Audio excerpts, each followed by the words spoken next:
Hello everybody, welcome to our live stream here from lichess and Twitch. I'm International Master William Pascal. We're going to be playing some Blitz challenges. Let me get the title on the bottom of the screen fixed. We're not doing a simul. Alright, text please. Can you fix the text? Alright, 5+3 challenges. We're going to limit it to 5+3.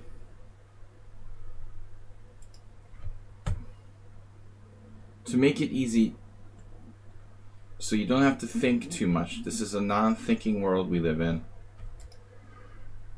Alright, 5+3 casual.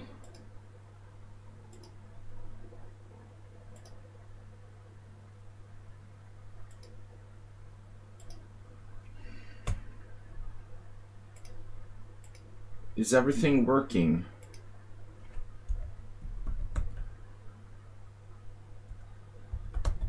My computer seems kind of slow, laggy. Alright. I changed my setup a little bit.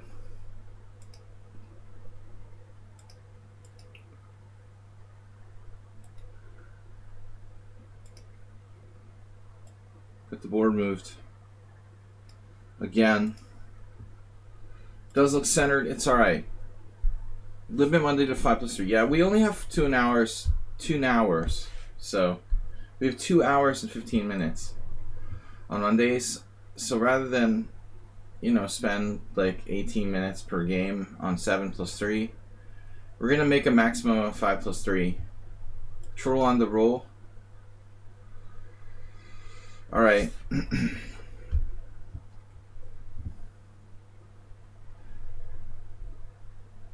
My stream is lagging insanely for you. Well, maybe lagging for me too. I've got 97 ping. No. No.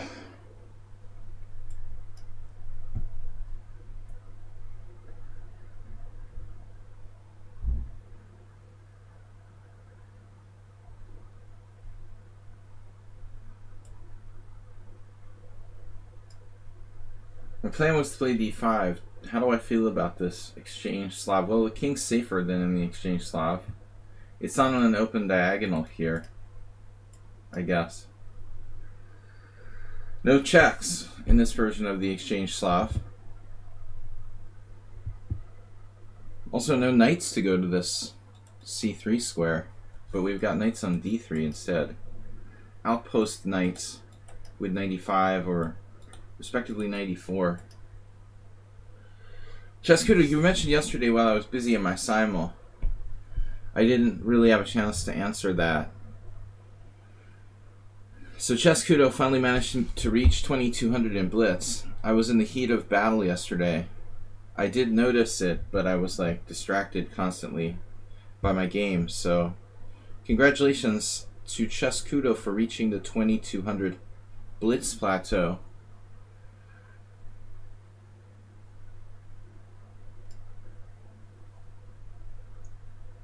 Congrats, man. Welcome everybody to my stream. Not a morning person. I guess we're going to copy each other here. Yeah, I was just reading about the story of Vladimir Afromeyev, the Russian businessman who improved late in life. He magically became like almost 2600 at the age of like 54 or something. You don't have any connections. Apparently his driver went from like unrated to 2400 almost overnight. There are some special players under the FIDE rating system. He's not the only one. Alright, troll with a very interesting coordination here. It's like a stone wall. It needs to be stopped. I'm concerned though, if I play this, you don't have g4. Alright. Troll is a student of Afromea for sure. Alright, we're just joking around. So seriously, I had a game with someone on Sound yesterday where I used this cheater system in the opening.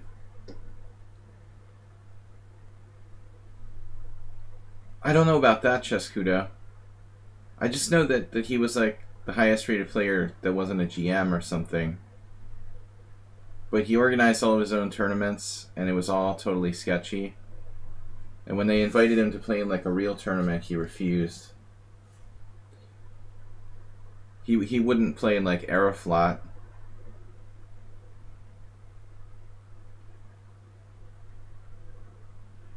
He's like a billionaire or something, I don't know. Maybe not a billionaire, but he was this really rich guy. Still around, I guess. I just thought it was funny because I played his favorite opening system against someone on Sound yesterday. Queen e7 in the Petrov instead of... But I had no idea that the guy was a fraud. I just thought it was a free thing. I literally was it was news to me. I didn't know. It was news from 2008 when I was playing poker all the time. I wasn't really into the chess news back then, so I missed a lot of stuff. It's almost like part of my my memory is missing, my chess memory. Everything that happened between like 2008 and 2015, I'm likely like unaware of it. Alright, Troll is very solid here. He got other things too. Oh. He's not the only sketchy player with a high rating under the FIDE system. I noticed like the highest rated player in Macedonia is, or whatever, North Macedonia, is really inexplicable too. Like a 2600 who has no games in the database. I mean, that's pretty bad, dude. It's pretty impossible to be a 2600 Grandmaster and have like 9 games ever recorded. Nothing sketchy about that. Alright, while we're on the subject of sketchy, this position here.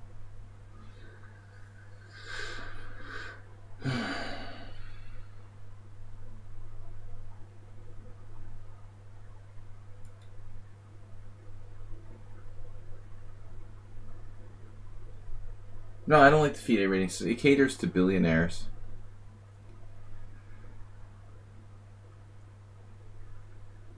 Let's see. Unfairly biased toward billionaires. Yeah, nice game, Troll. Nice game. As usual, Troll just like controlling the opening. Seriously disturbing position for black. Wow.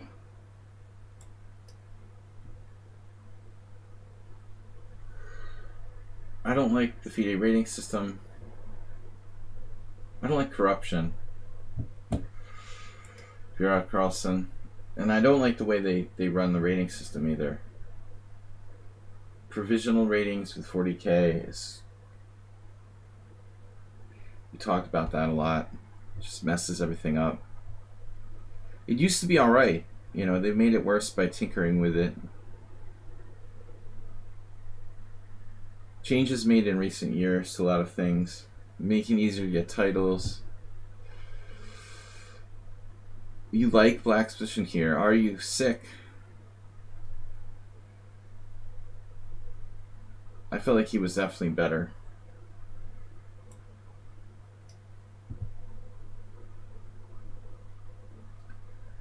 He's getting faster by the minute.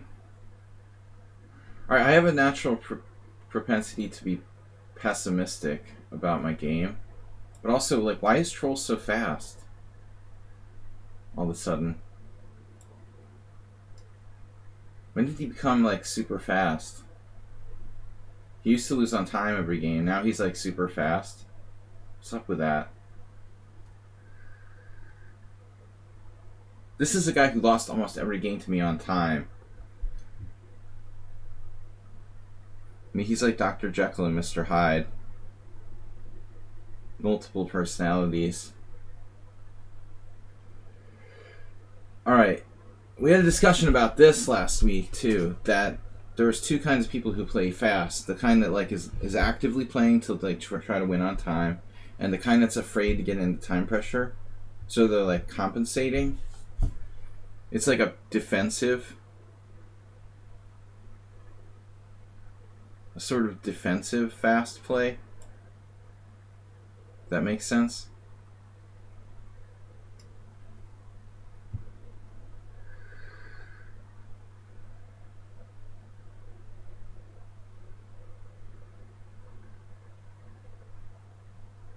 He hates being in time pressure, therefore he will never be in time pressure because he's going to play extra fast. Yeah, this is his opening memorization paying off now in Chess 960. By the way, I mean, the guy plays the opening in Chess 960, I think. He's got some sort of natural talent, like for opening coordination or something, that I definitely lack. I mean, Chess 960 is a different game than normal chess. But don't know if much has been really recorded as far as the theory of the thing. And I mean theory like the concepts rather than memorizing moves.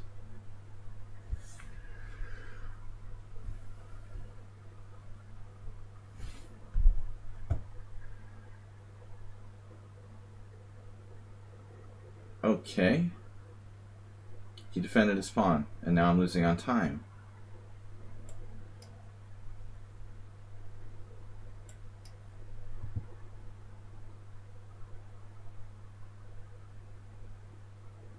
Slowly, black is drifting into a playable position. Have you ever heard that before?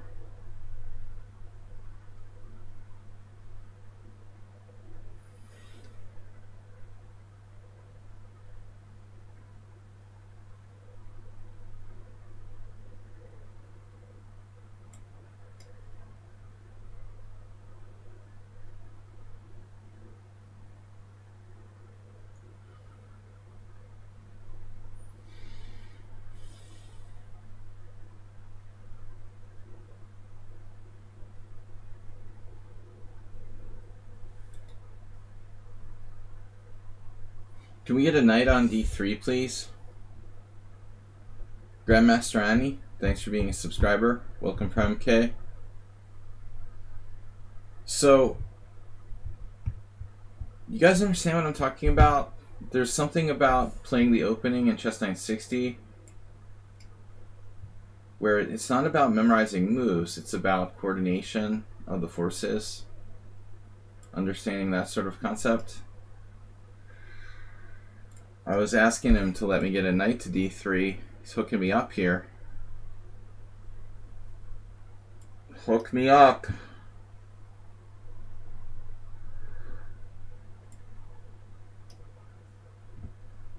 Invasive Species Act.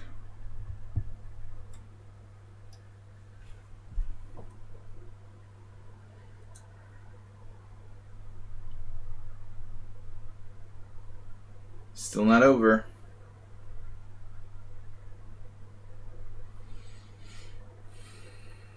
That bishop is extremely annoying.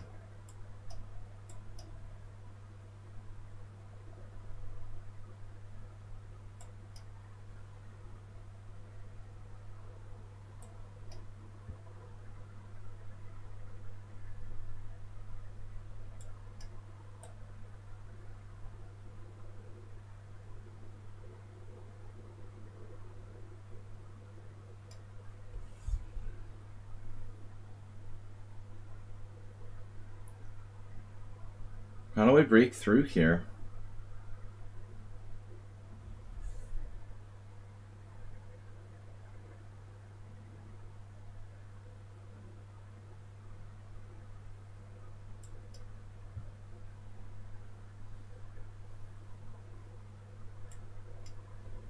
Oh yes, B3. He missed B3.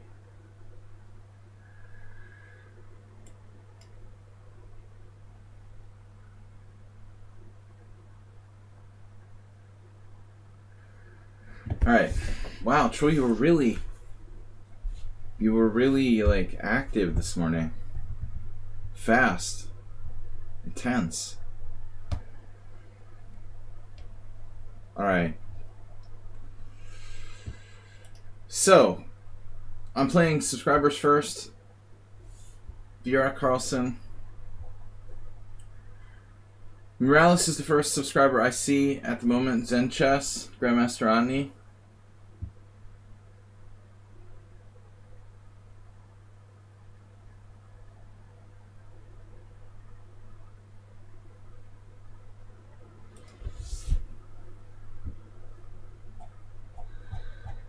Prem just subscribed. Why? Prem, how come you're just subscribed? You weren't subscribed a minute ago. I guess it's just my Twitch. You are a sub. Yeah, that's weird. Like when you came on Twitch, it didn't show that you were a sub from my Twitch side. And then like a few minutes later, it appears. Why is that? Because my Twitch is lagging? I'm like looking on my OBS to see if there was an announcement, like someone had subscribed. I mean, why should whether you're a subscriber show or not depend on if the Twitch page is lagging? Like, are you serious? Did they like design Twitch like in 1987 or something? I mean, why is Twitch so bad? Seriously.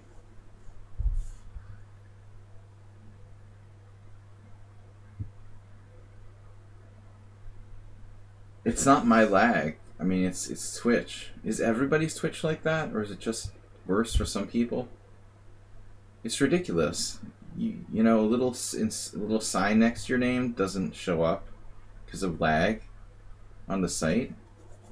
Shouldn't have anything to do with your connection. It should just be like stored. That's really weird. All right, Morales, what do you got for me? Actually, VR Constant, I guess I should stream on YouTube as well. I was thinking about doing that. There's this site called Restream. I don't know. You know, should I sign up for one of those, like, multiple platform things, or just try to do it for free? That's the question. I mean, honestly, I'm approaching streaming from kind of a weird angle. I never intended to do it as like really as a business. So I didn't care that much about maxing my following and stuff like that. Like most people are so... I'm not that competitive about it. I gotta have 75 viewers or whatever. But I mean, if I'm gonna do it, I guess I ought to try to be a little more...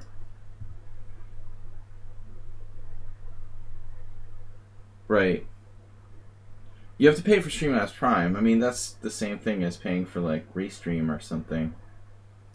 So either way, like you gotta pay somebody something.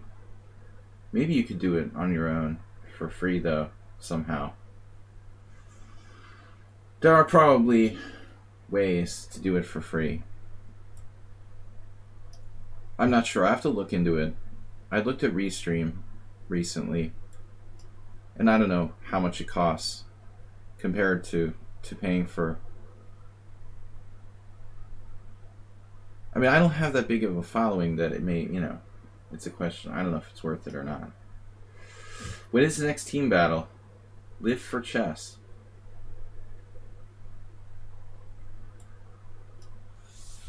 Team battle. Restream has a free tier. Right. Actually, Zen Chess now making me remember something. They have a free tier? Right. Actually, Zen Chess is right. I think you can stream for free. There's no, like, bonus goodies. Something like that. I did notice that. It's a limited sort of. Morales, what are you doing, man? What are you doing? Knight C6, mate. No. Yeah, thanks for the suggestion. Actually, you're right, Zen Chess. Pretty sure.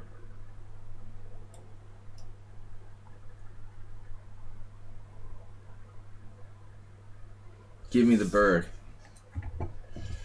Welcome everybody to my stream. Good bird, bad bird. The good bird, bad bird routine. Bird is the word. I didn't play the bird. Henry Bird. We didn't go over Henry Bird's games for the Retro Masters game analysis stream yet. I'm playing the Queen's Indian, man. You can call it the bird if you want.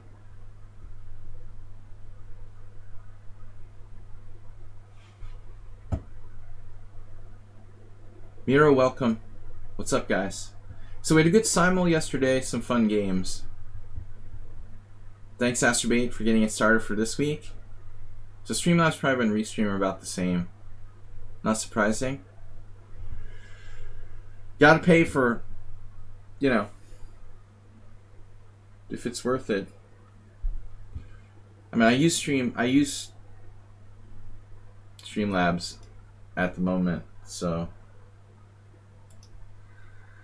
it would be more sensible to stick with that if there was no reason. But like Sanchez said, I think the Restream does have a free version. I'm not sure if it'd be wise to switch platform or whatever you call it. I'm so confused with all these technology words. What is OBS? It's a streaming platform. It's a streaming software, right? What's the difference between a platform? There's all these words. I don't know what's what anymore. Technology words.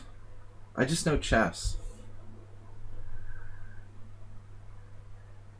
Just violently throw the pieces toward the enemy king. Actually, Morales is out for revenge from yesterday's simul loss. He had a pretty good-looking position to a point.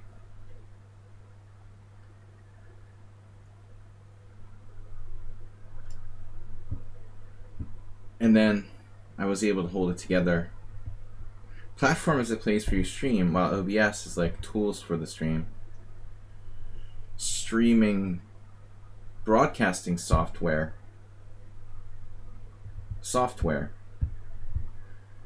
That's a classic word. I can understand. Knight G6.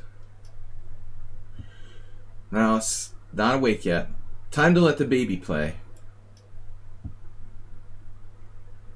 The baby is going to be stronger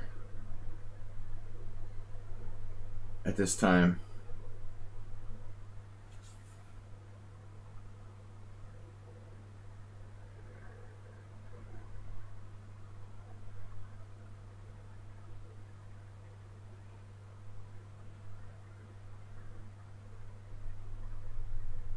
Don't do anything stupid. That's what the cops always say, right? No, cops and robbers, whatever. I don't know, man. Just don't do anything stupid. That's my advice to playing my position. Advice to self. Don't do anything stupid.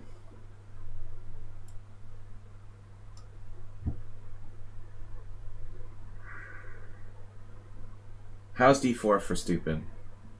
It's up there. Weakening the white squares, putting my pawns in the wrong color of the bishop. But I'm up the exchange for nothing, so it's cool. We should be winning easily after a blunder like that, allowing Knight G6. What do you stream on? I'm on OBS. We're on Streamlabs.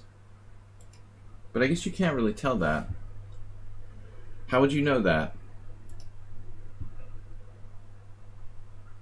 Oh, he's allowing C5. You shouldn't be drinking this morning, Morales.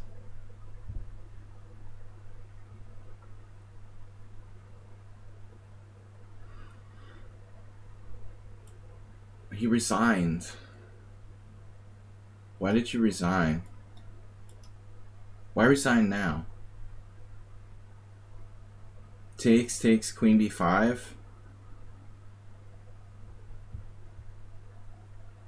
Alright, he's not in the mood.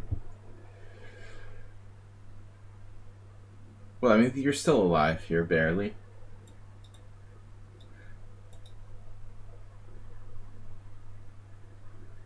Alright, so Zen Chess gifted you before Prem. Alright, if you're out crossing Gringo Magic, Play Like Kasparov would be the next subscriber. Zen Chess. Grandmaster Annie, you've got to change your time control to 5+3. I've just made it one time control for now.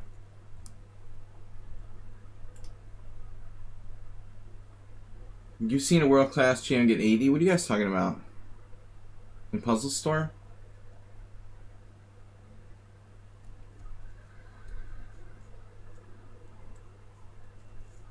Well, I mean, I guess the world-class GM score would vary anywhere between 65 and 100, depending on how fast they play, or whatever, you know, in the hundreds.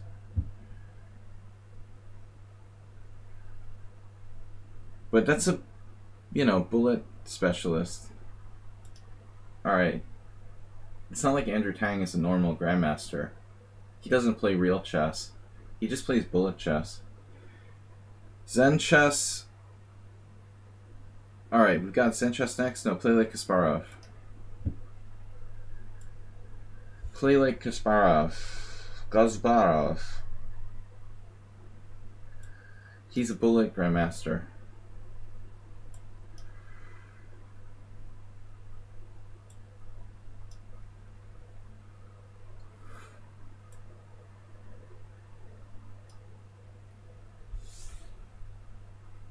Live for Chess said, I made a faux pas. Thinking, what? Is Karpov still alive?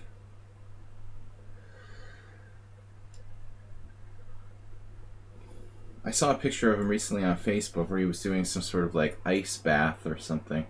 I don't know how old that was, though. It might have been an old one. He looked quite portly.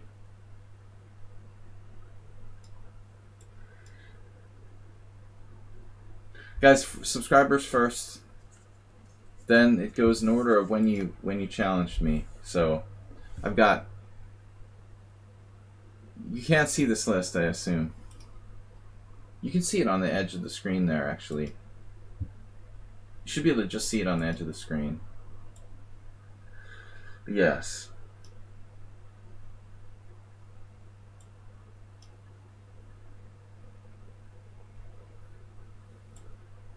Chicken variation with endgame. And H3. Outlive Fischer. Well, I mean, he's younger than Fischer, right? So there's no surprise about that. Plus, Fischer was crazy. Being crazy definitely takes years off your life. In general. Mental illness does not do great things for your longevity. Doesn't seem like Karpov. Karpov's got all of his marbles. He was always very rational. Seems. But Karpov's candidate to live to, you know, in his 80s probably. He's a little on the obese side, but not too bad. Bishop g5, c6.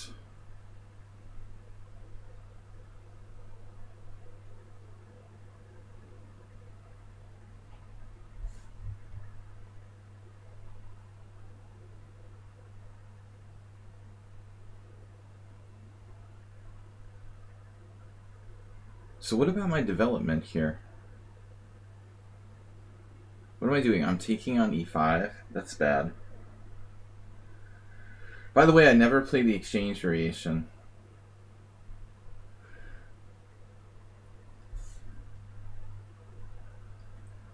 But frankly, I've been really bored playing the same systems all the time.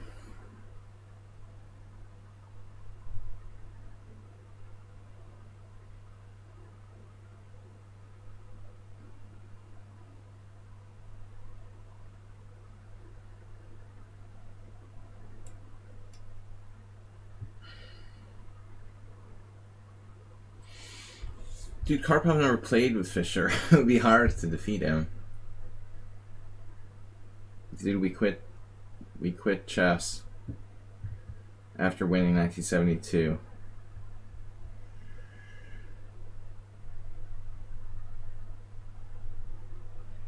One of the greatest mysteries. Would Fischer have beaten Karpov?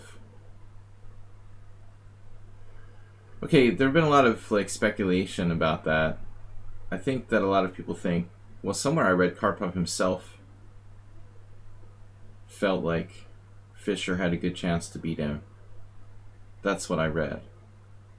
I don't know what that means exactly in terms of percentages. Like, Karpov wasn't at all confident he would beat Fischer. I think that's safe. It's a safe opinion about the situation. You can't really go wrong with that sort of comment, I guess. Keep all your options open. I never heard of Fischer's comments. I assume he would have been even more confident. I don't know. It's all before my time, believe it or not. So, I'm pretty much as much in the dark as you guys. The Fischer era was before my time. Like everybody else, I bought Bobby Fischer Teaches Chess. Even though he didn't write the book. Who cares? It was one of my first chess books, and it sounded cool.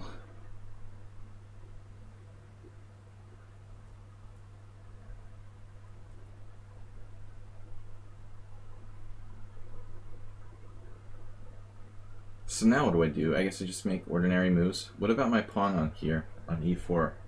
It's going to come under attack. Bishop to e3. Bad bishop. You should wonder why I'm taking so long. I never ever play the exchange kings in the end. I don't know what made me do this. So I'm kind of adjusting to something I literally never ever do. Alright.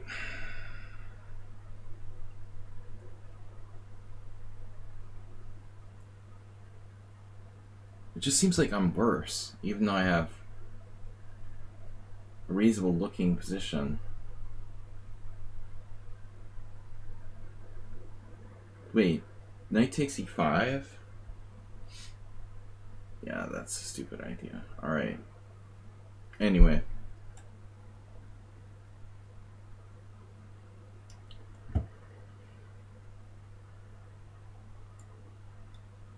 Wait, it's just worse. Oh no, Schieberspieler. He goes around to chess streams saying Happy Women's Day.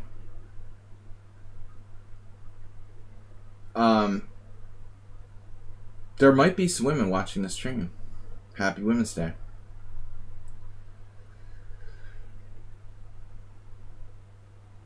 Alright, bishop h4, bishop e3. e3 is definitely better. Now I'm confused about something. There's like an International Women's Day. I thought there was like a Hungarian. Maybe like they celebrate it on a different day. Here. I had some confusion about this earlier.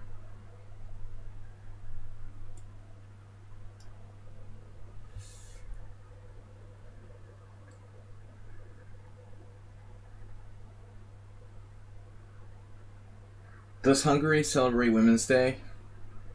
This is the International Women's Day, right? Why was there confusion for me? In previous years. Maybe they moved it or something. Don't know. King e2?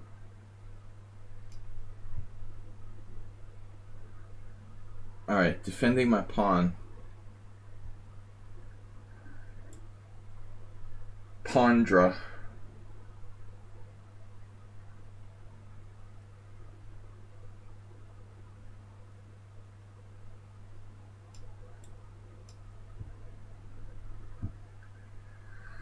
So we got the same time scenario as last game against Troll, or the first game.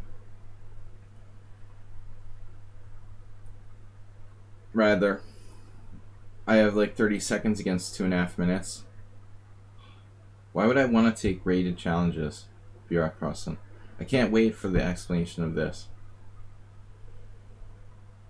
Look at my rating. I lost to a cheater, and I got so angry about it, I lost to 1400. I lost like 30-40 points the other day. Because while I was getting pissed about the first game, I lost another game. Arguing about the first game. They're like, oh, you lost to a 1400. Haha. I didn't care, you know. I was like complaining about this other guy who I suspected of cheating against me. And I got distracted, and so I lost more games in the second game than the first one. But, no, I need to gain like back to 25. Something reasonable. I don't want to be 24-21 anymore. It was a stupid tournament, some random tournament. It wasn't a lichess, a normal lichess tournament. Anyway, I shouldn't have played. I don't mind like if it's a reliable tournament, but I shouldn't play in something random where I don't know any of the people.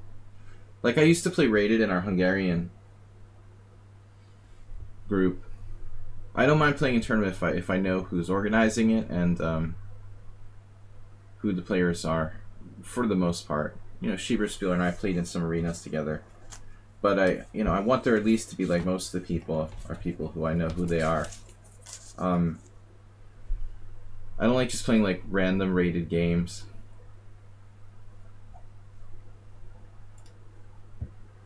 But we'll get it back to a reasonable rating. It's embarrassing now.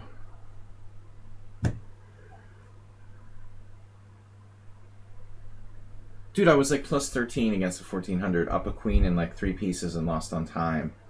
Because I was arguing about another guy cheating in the chat room. The game against 1400, it doesn't matter. I'm up like plus 14 and I lost on time because I was busy like yelling at somebody for being a cheater. That's the important thing. Am I lost yet with the one-move tactics?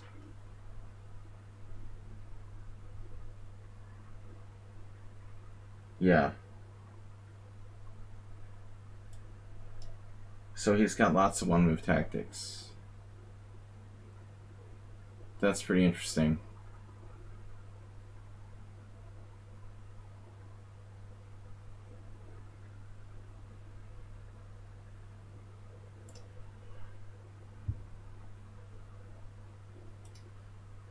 I'm actually alright here, but I'm losing on time, according to the computer.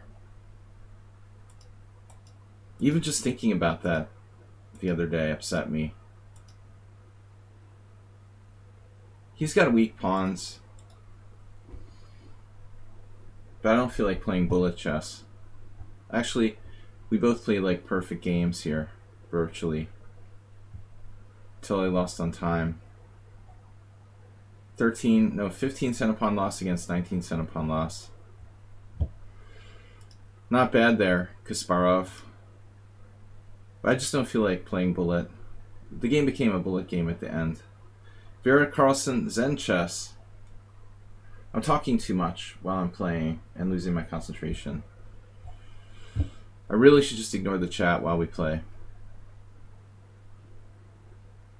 Vera Carlson is not a subscriber. Zen is.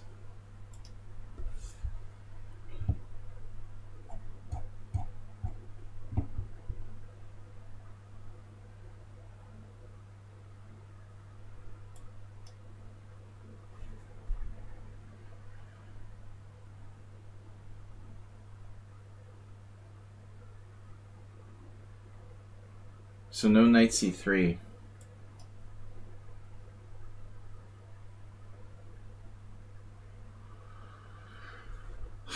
All right.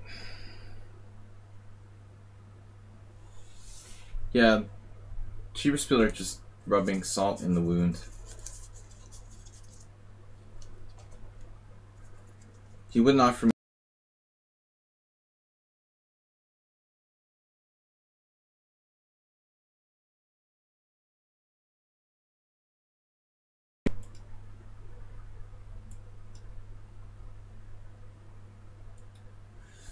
He does it against knight c3, g6 too. My voice is gone. Might want to check your connection. Maybe I had a USB momentary lapse there. I had a message from a USB port. Something weird was going on.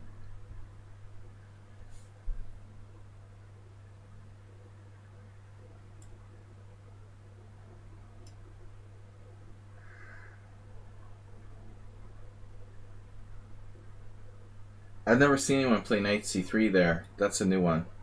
They always play e5. So according to OBS, I have sound here. Why are you guys saying the audio dropped off?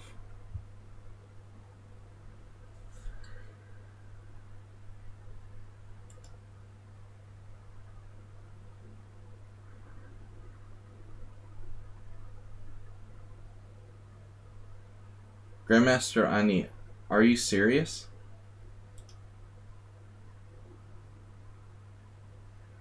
Because you challenged me to the wrong time control. And now you've re-challenged me to the correct time control. But now there's like 5 people before you. If you hadn't challenged me to the wrong time control in the first place, probably you would have been like next in line.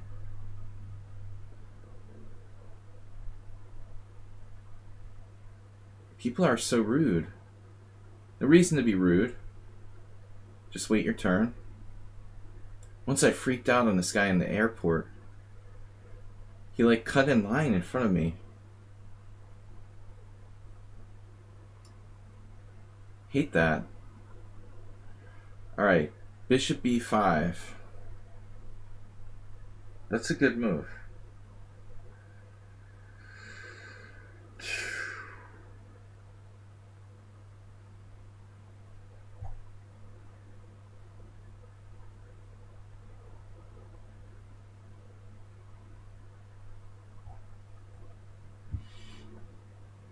Yeah, just no excuse for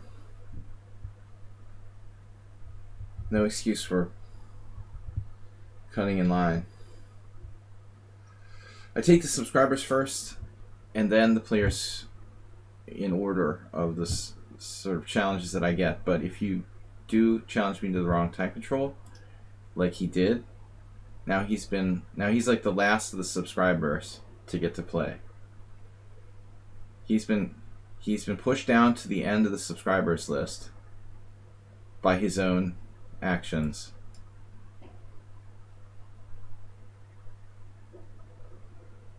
He was challenging me to 3+0 before. So what can I do? I have to re-challenge.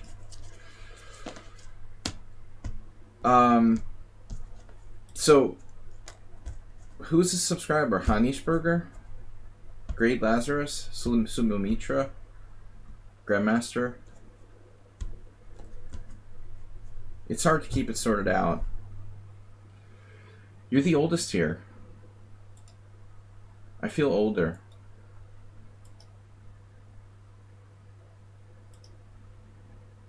I think I'm gonna cry soon.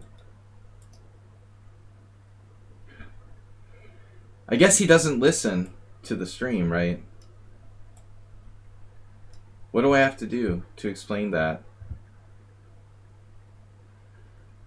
Maybe I'll play him, like, play one move and resign, and then it can be the next person's turn. And he can say he beat me. Or just to prove a point. I don't know. What do I have to do? You have to wait your turn.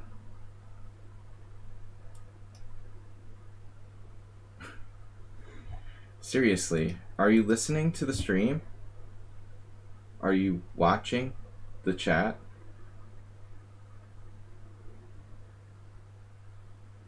So why do you keep asking 100 times why you can't challenge me?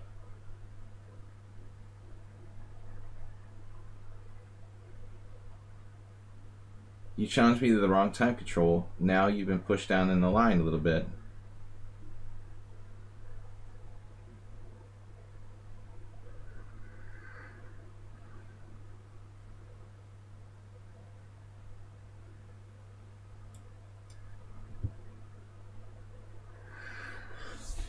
I preferred my other time control of 7+3, but we don't have enough time to play 7+3s.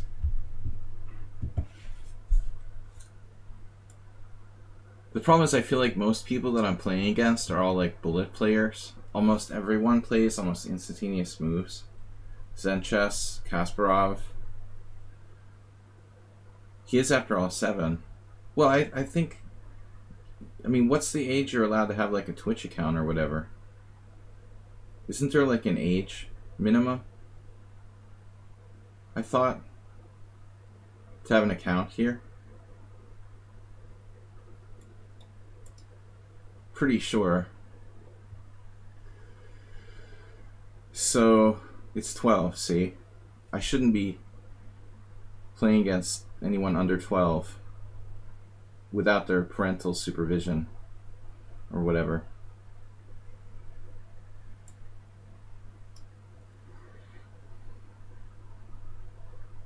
Then it would be their parents' account.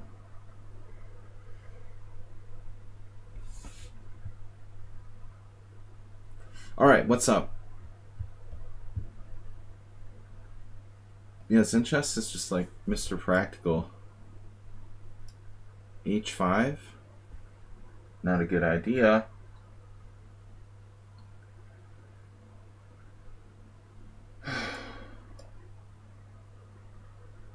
Zen Chess tires me out with this style he's got.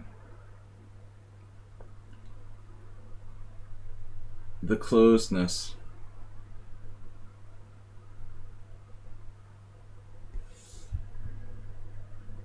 I find it difficult to play the fake tranquilizer today. I just wanted to play, like... I literally just wanted to play Queen A5. And he went Psychic Network on me with Knight D5. What a weird opening this is.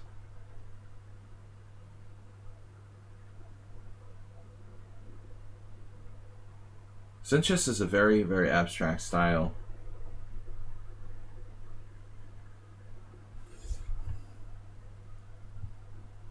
Hard to play against. I mean, he's very systematic, and you can't really get him out of his zone. You can't really force him into positions where he's uncomfortable very easily. He loves closed positions. He forces it almost every game. Who else plays like that?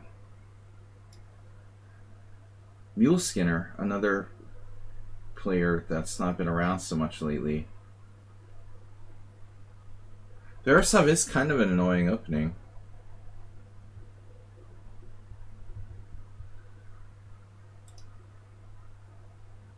So I'm thinking that the list just keeps shifting for the challenges. It should be, I guess, I don't know if Great Lazarus is a subscriber or not. Suamitra and Grandmaster Annie would be next. Does anybody know about Great Lazarus? Are you here?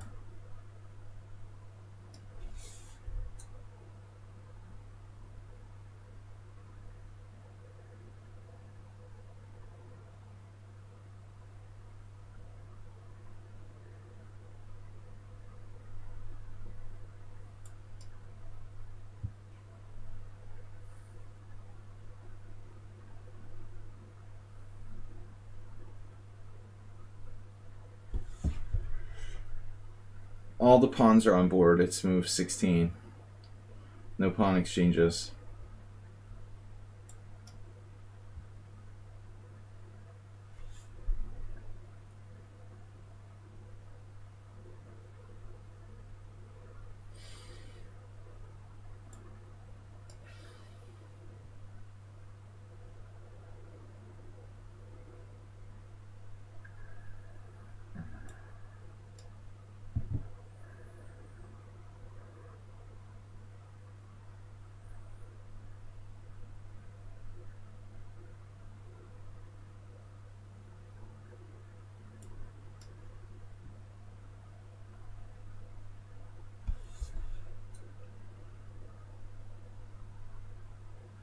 He's found a way to lock the position further.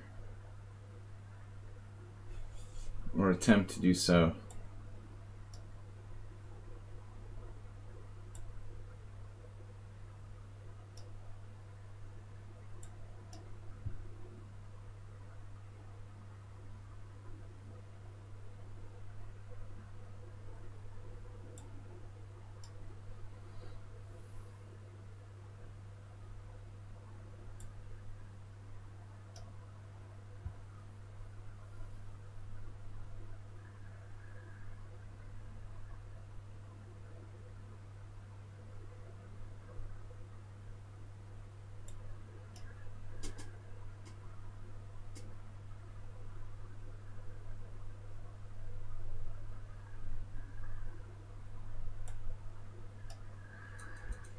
What?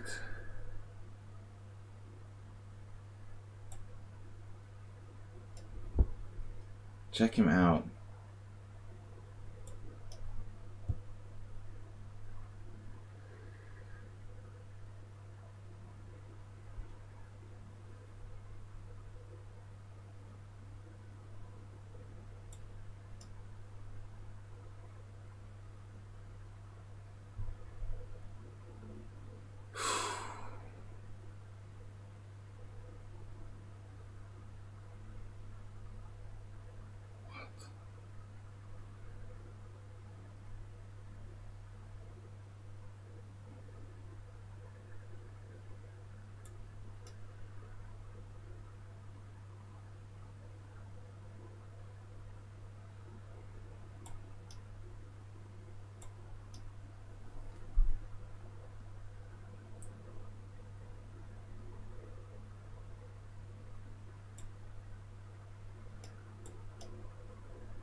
Damn, Sinchess is crazy with the closed positions. I doubt this was even sound, what I did here. There's probably some sort of refutation. But you have a sickness for closed positions. Dude, you're really obsessed. This didn't work. It did work. This didn't work. Okay. So I blundered now with Queen A6. I knew there had to be a blunder in there. That was pretty obvious. Damn, my move order was wrong. I have to take here first. And then play Queen A6. Managed to get a blunder in there. In time pressure. The right idea, but bad execution. Really hard. He's fast and he's gonna lock the whole game from side to side. That's very, very annoying to play against when you're playing blitz chess. Players like who are trying to close the whole position from the A file across to the H. Okay, I'm not sure who his subscriber is, about great or not. Isuma Mitra. Let's just play Grandmaster Annie first. Now he's gone. His challenge is gone. They're both gone. What is happening? Who is the subscriber? They both disappeared at the same time. I don't know. Grandmaster Annie was begging to play earlier. I'm not sure who's a subscriber. Is Sumo Mitra a subscriber? So we've never played before. Alright, you're 1596 in Blitz. E4.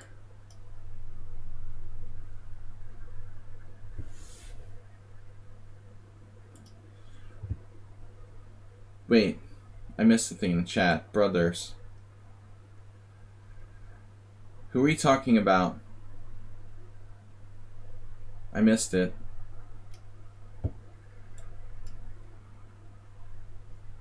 I should have played the Caro, dude.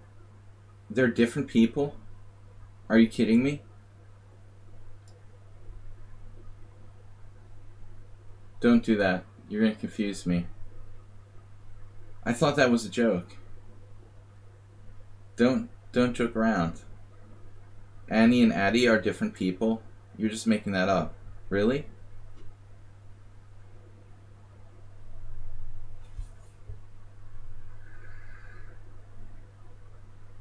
Wow, okay.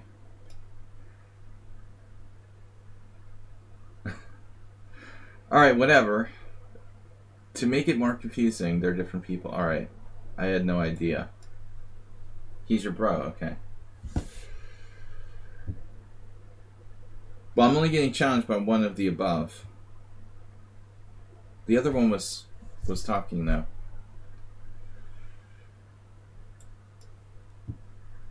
Yeah, I hate this kind of line. But at least it's not completely closed like the game with Zen Chess.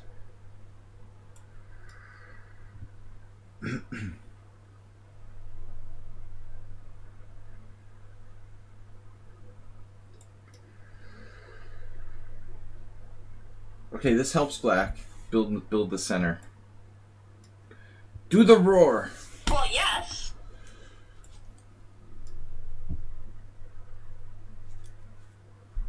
It looks like an astrobate attack. Oh, he blundered. Or did he? Is that a blunder or not, actually? It is a blunder.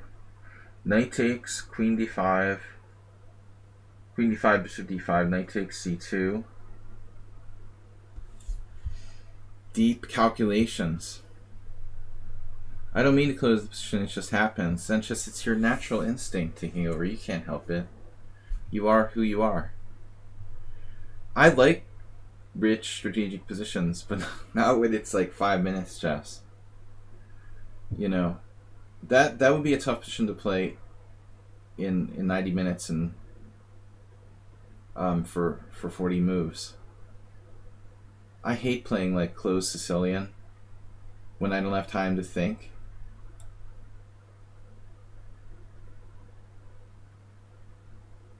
Don't really want to take this, but I'm gonna have to. I guess I could play e6 and then just not take it. The alternative.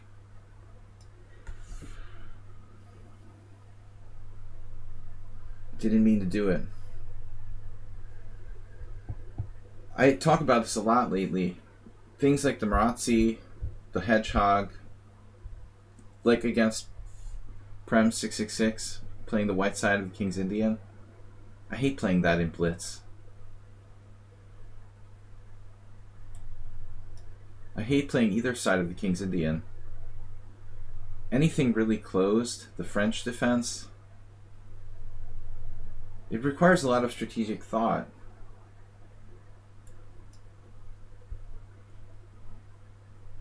Is e5 antipositional? Yeah.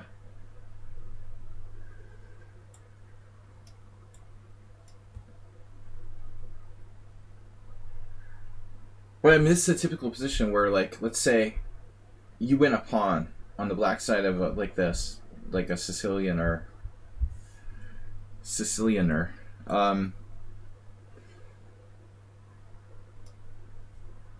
The temptation is to build a big center with like e5 and d5,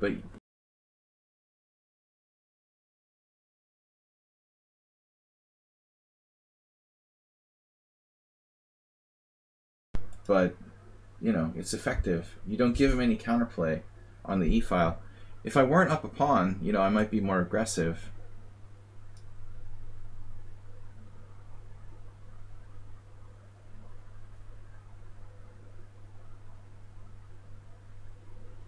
Honestly, Prem 666, I don't play that exchange variation, but I'm like bored of playing the same lines over and over again. I was sitting there thinking, what can I play, you know, that I never play? The exchange variation sucks for white. I mean, I would be the first one to say that. I mean, I have nothing after like 10 moves. But I think a lot of people play it, in my experience, who are good at endgames. Maybe they think they can outplay their opponent in an equal endgame. Every game I ever had in the Exchange King's Indian was like a quick draw. And usually my opponents were higher rated players who just didn't want to take any risk.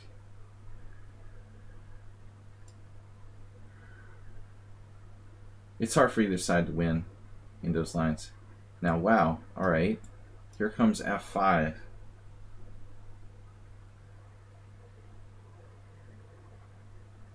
I want to like blunder a pawn really, really badly here.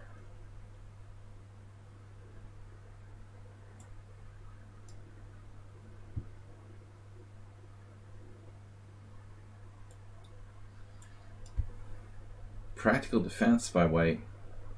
Tactics based on rook takes d5 and the pressure here on the... But he's 2 pawns down.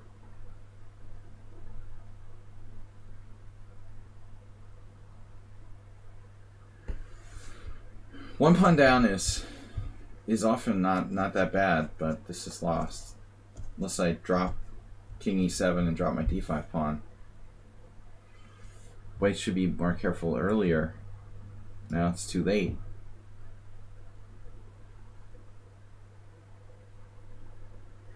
Too late.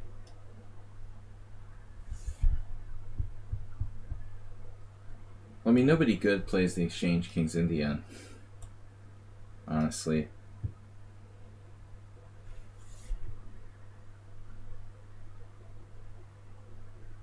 Normally it's something that weak players would use to try to draw higher rated players. It's like playing the exchange French. He plays into a lost endgame. No more backward pawn.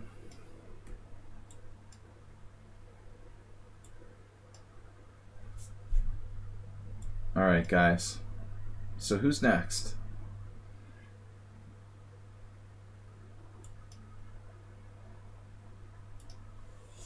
Sumil Mitra or Great Lazarus? I need to know. Great Lazarus isn't talking.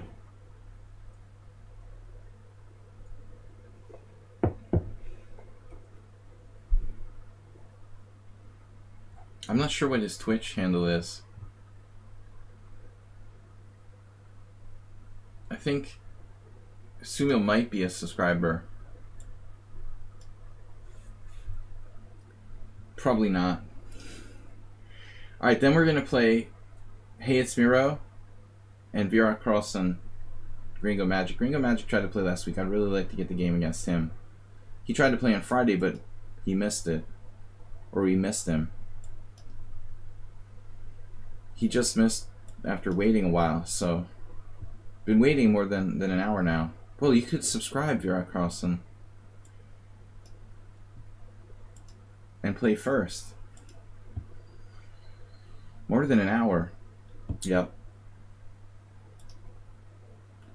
I've got to play Hey It's Miro, it looks like, first. But you're learning, you know?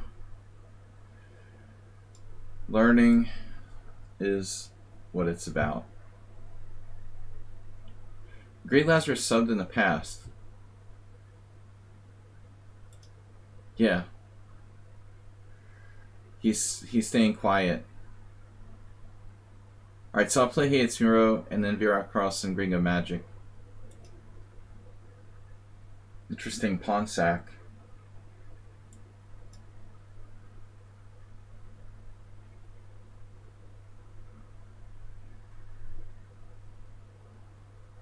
So Sumil is the one who's like crazy, right? I mean, stylistically. He's a stylistic maniac. Multiple pawn sacrifice here. I mean, such ideas exist.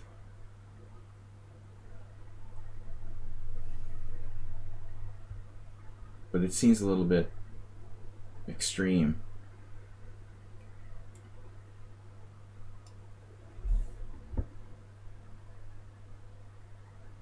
I'm only 1 pawn up, but a6 doesn't look good.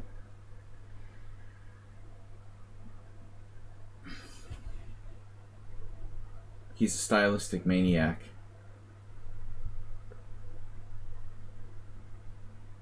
I've been giving a lot of people a hard time lately for playing like maniacs.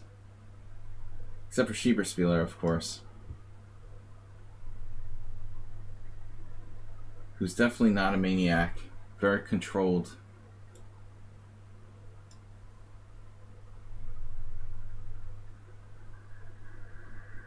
Oh no.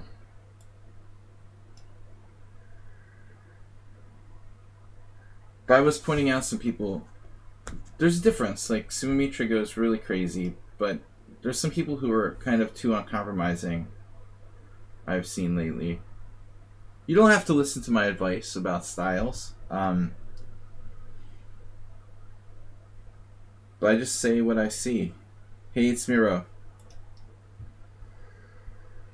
Some people I feel like playing against me, they're like almost irrational.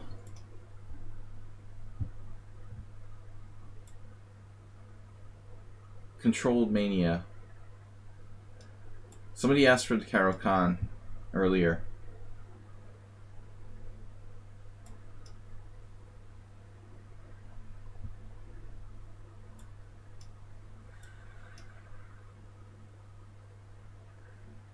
What does they say about talking? Arguing with an idiot, Astrobate? You're not an idiot.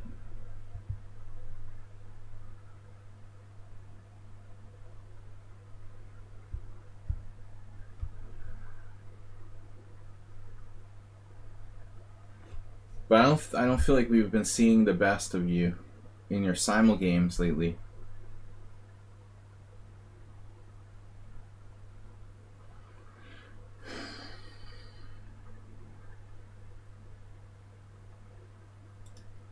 So we transpose to a normal EF Karo Khan here. I was talking about this to somebody else. We looked at bishop d6, queen e2 check, bishop e7 with one of my other students. I think there's other moves possible here, like bishop e6. Bishop d6 is definitely the most natural. Was bishop g4 line his main line? Mighty Boom is here. That's the traditional main line there. And I think it's fine. But people know that the best. This line has become more popular lately. There's also knight f6, which is very interesting but sharper. Knight f6, e5, knight e4. So you have lots of choices if you play the Karo Khan. I meant to say something about Astrobate. Is there some delay?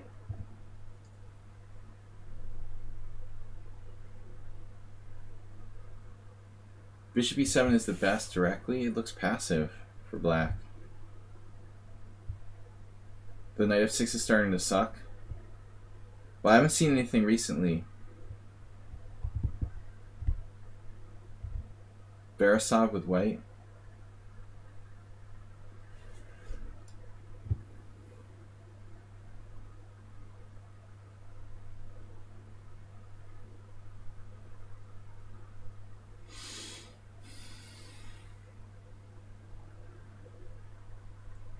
Bra. Pawn the bra.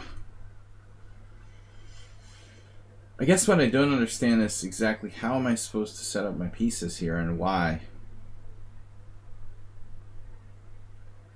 Maybe rook e8?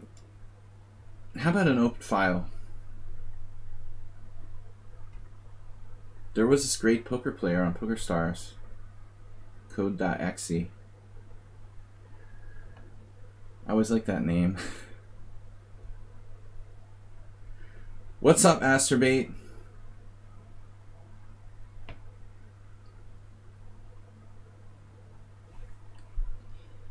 Seat empty.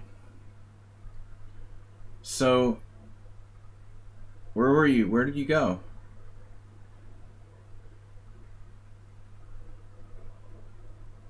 We heard that we could talk about you while you're out for a minute. Did you go to smoke break?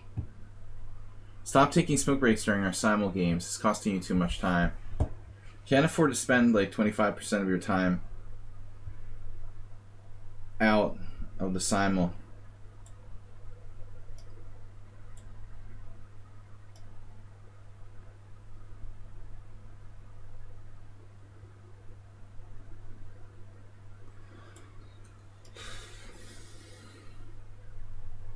We're just like migrating our pieces to the king side randomly. And I'm not sure what the plan is. White has a queenside majority, and he'll win this king and pawn endgame 100 times out of 100.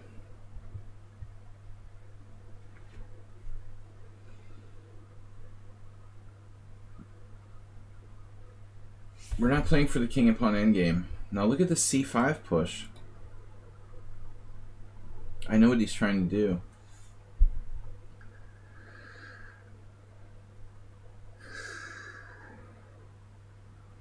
Asprey, where do I move the bishop? Damn. Maybe I have to change plans. If I play bishop e8, my rook is buried forever.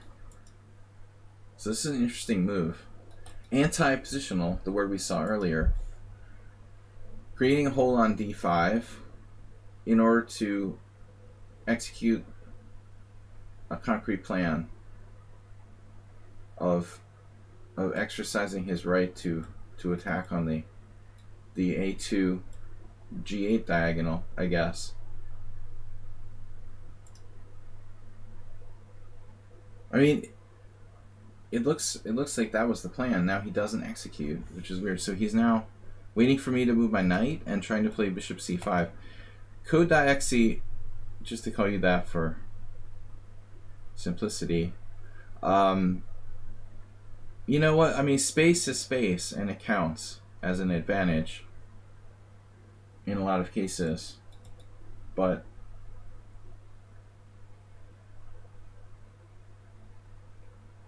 not my favorite move, though. It's rather inflexible.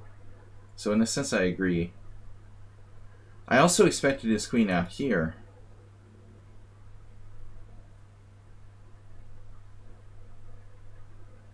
There is also the f5, f4 plan, which is very committal and kind of weakening.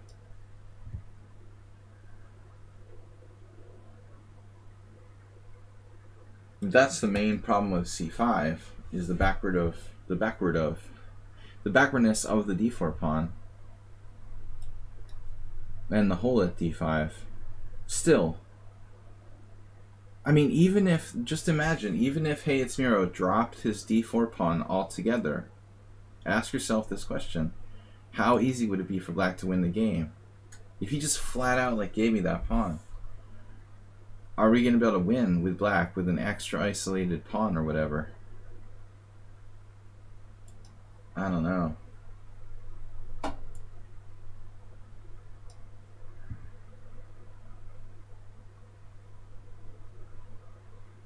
That's the problem with this EF Caro-Kann. In the instance that I win a pawn, my extra double pawn, it doesn't have a lot of offensive value.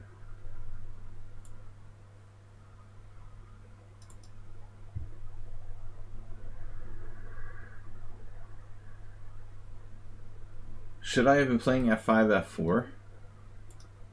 Now it's... not sure what my plan is. I guess he just went here to stop me from playing knight f4. Right now my knight is sidelined on g6. I didn't really think about it at the time. If I do play f5, f4 though,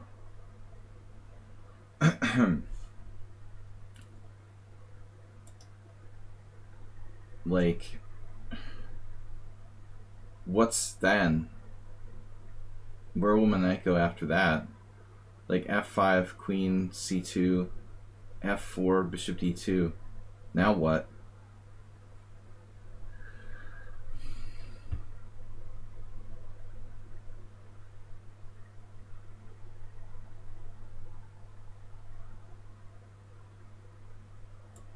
I don't know. It's a cheap one-move threat.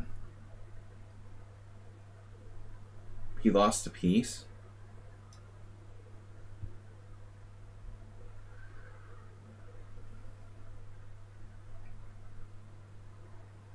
I also lost a piece by allowing f4 last year.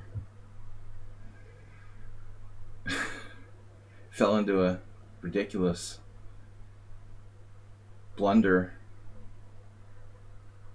against Gombos Ferenc, who was like 2250. In my case, it was a knight on h6 that got trapped. Last year, my last year of playing chess. Because I'm probably not going to get to play this year.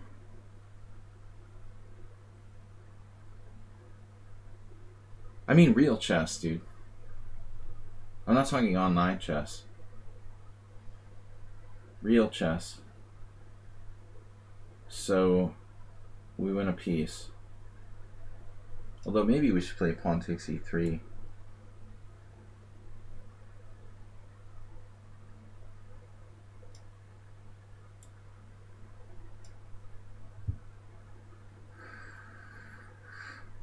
I mean, I've seen scattered reports of over-the-board chess in different places.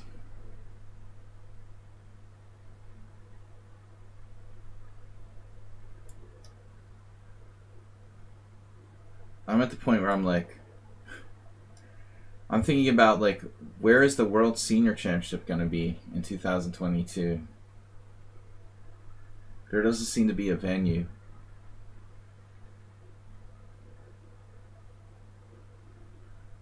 I don't think FIDE has gotten an official decision on World Senior 2022. That might be my next tournament. I've long joked that my only chance to become a GM is to win the World Senior Championship. If I do get the opportunity, I should try as many times as possible. I was like, oh, I thought I was up a piece. I'm not up any pieces, but I'm up a rook. It's better than a normal piece. I'm only up a rook, okay. Kramnik and Nan, as if they would play in the World Senior Championship. Alright.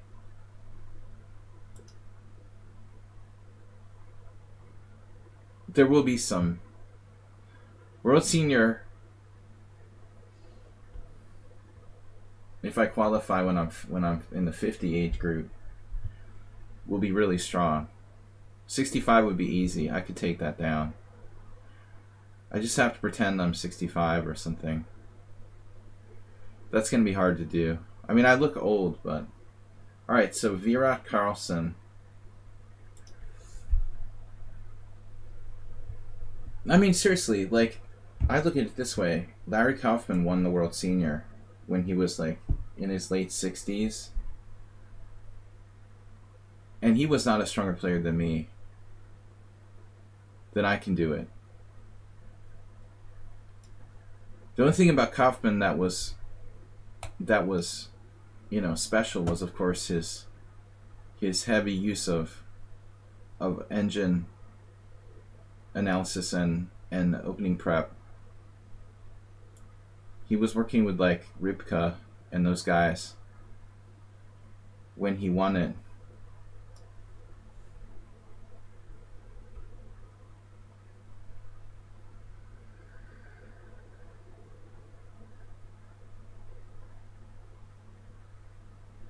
But, you know, I could seriously... I like the idea of winning one tournament to become a GM. That's the way to do it.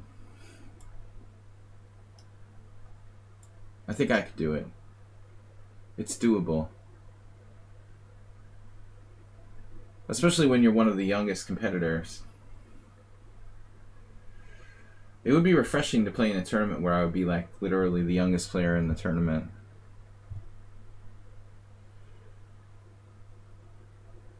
The Moscow variation with bishop d6, though this is an unusual move. But I suppose it's not that bad.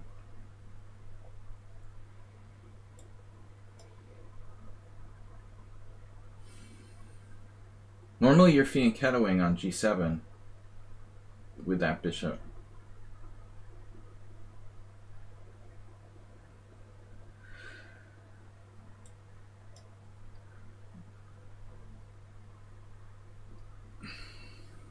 I mean, e4 is not so great because he has a check on b4 with his bishop later. If I play, for example, e4 takes, knight takes, bishop e4 check. My friend, the Weed Master, had a game like that with Arthur Bisgeyer, where he like put his king on e2, like, or d1 maybe. I think his queen was on b3, so it was like e4 takes, bishop e4. That doesn't make sense. Yeah, maybe he had, somehow he allowed his king to go to like d1 with white in one of these lines. But that's crazy. I mean, that's what I'm talking about, like maniac style.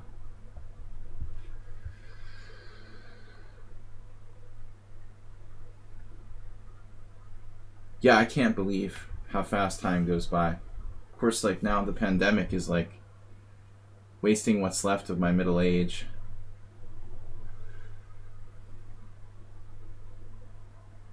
Now e4.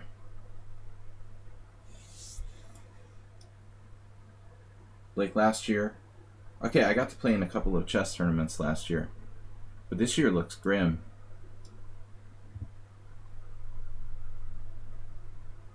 We have a national lockdown. Though chess tournaments are still permitted, as Schieberspieler pointed out.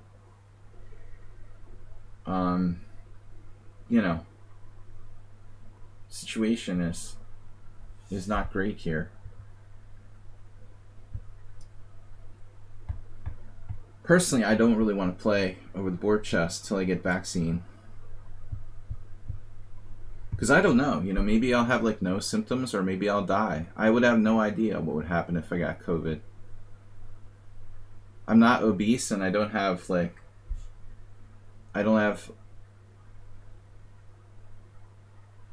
want to know. I don't want to know what would happen. Alright. So what are we going to do? We're going to avoid exchanges of pieces? I guess I have to take this.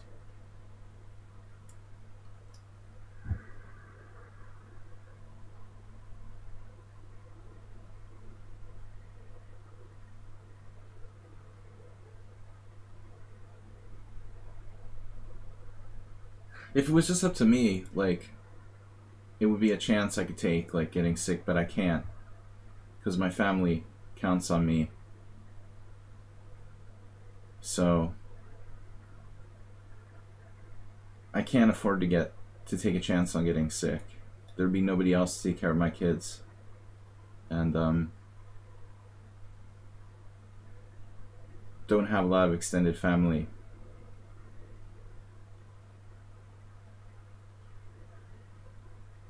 So we're not gonna play around with getting COVID.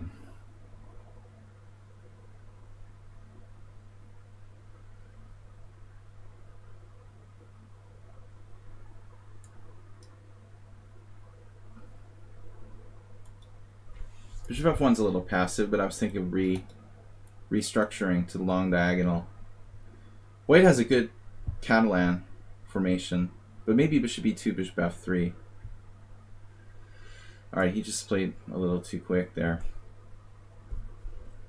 A little too quick.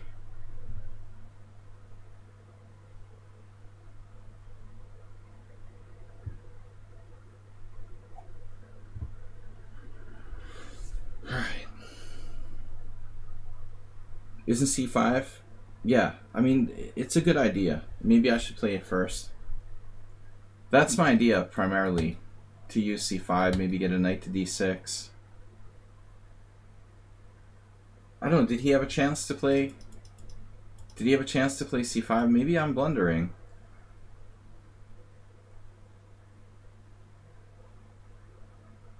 If I gave him a chance to play this move and it actually works, perhaps you're right.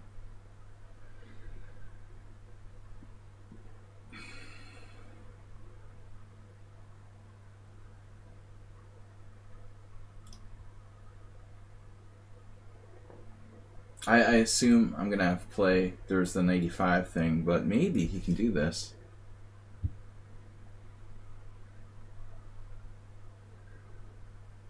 So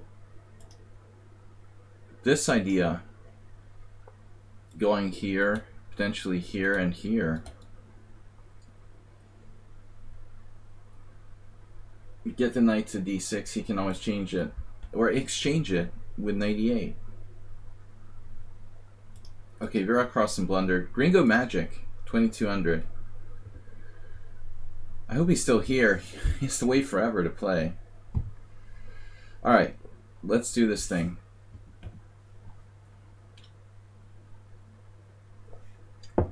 Yeah, maybe I'm over preparing with Bishop F1 and stuff.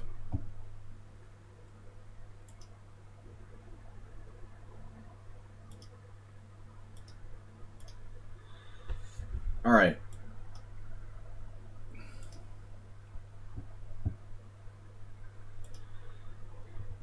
So d4, c6, e4, d5. Caro Khan with white. I don't play well the main lines or the advance.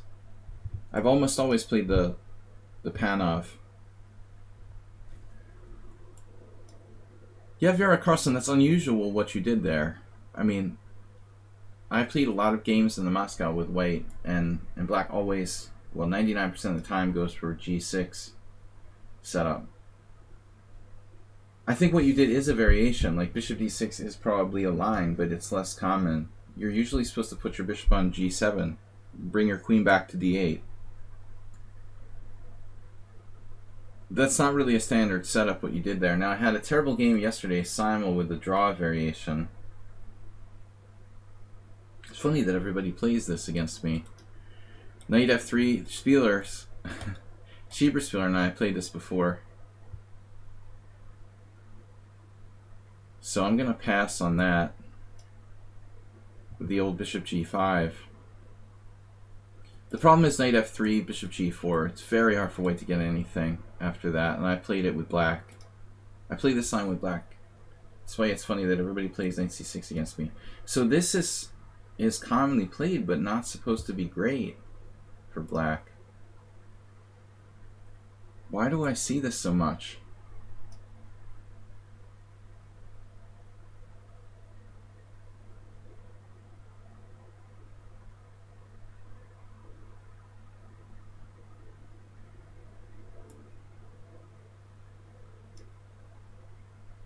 So this is really old school. Well, even in the old school, they considered this incorrect for black.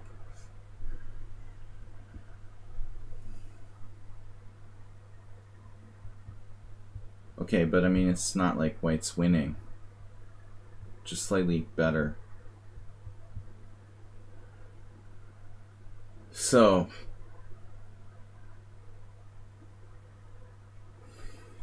we have a slight advantage.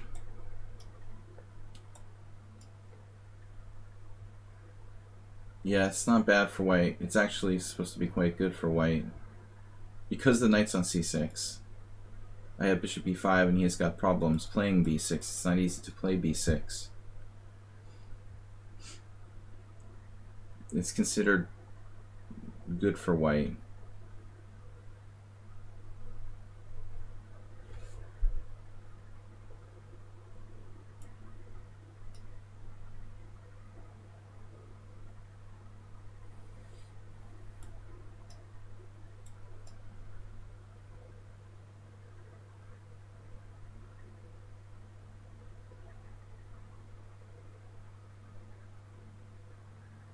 He's essentially playing some kind of like Stonewall Dutch with black now.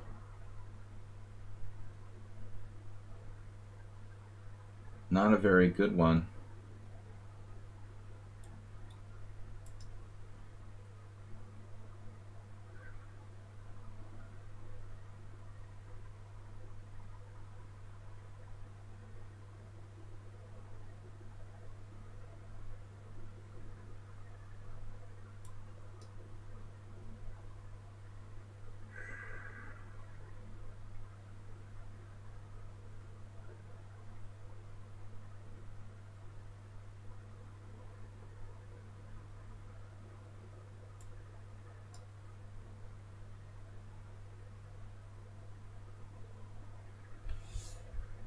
Why go into this line if not good?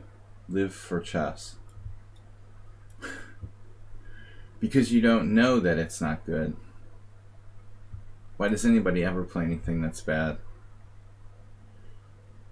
Do you think he played it because he knows it's bad? Okay, then. Yeah, let's just let him do his thing. What to do, though? How do I play here? Knight d3? It's weird.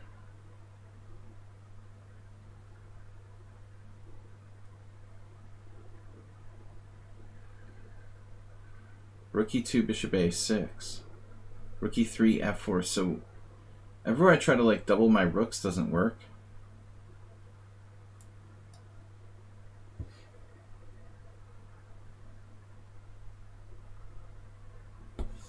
Knight e2 is not good. I want to take with a rook on e5.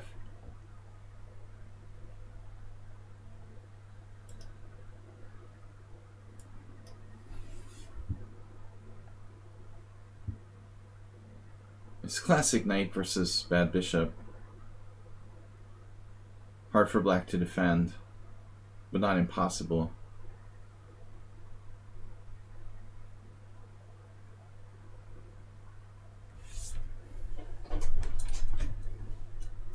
I wouldn't want to be black here.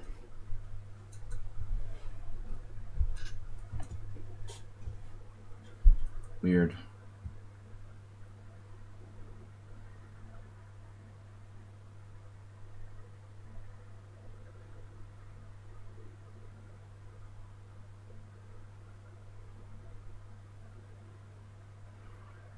That's kind of awkward.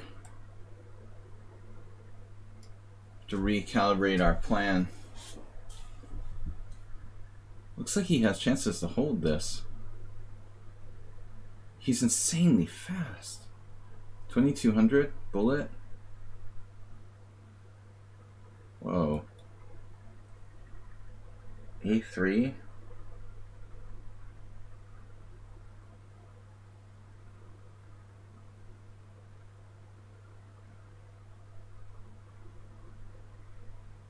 What exactly is he threatening here? I don't know. What am I threatening?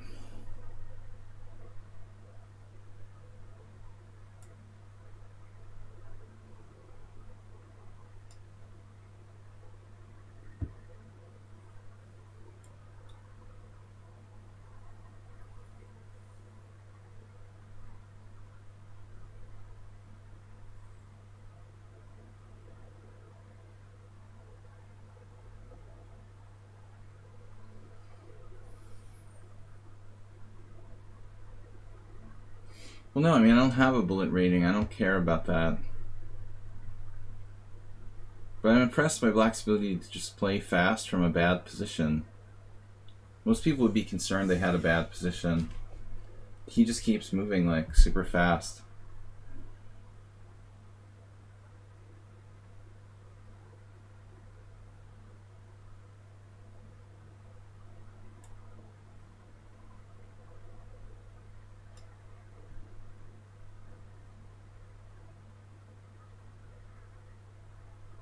You don't need to sell me on the anti-bullet theory. I fully subscribe.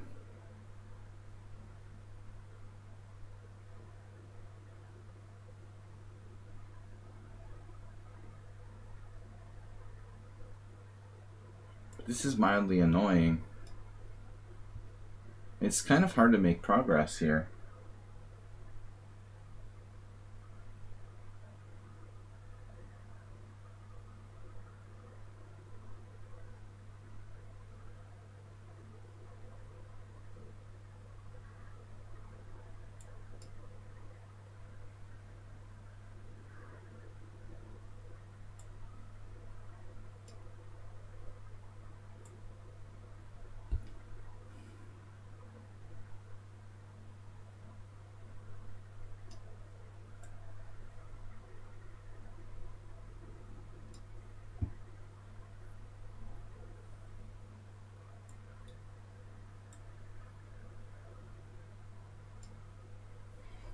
I love it when players like this make the game about time.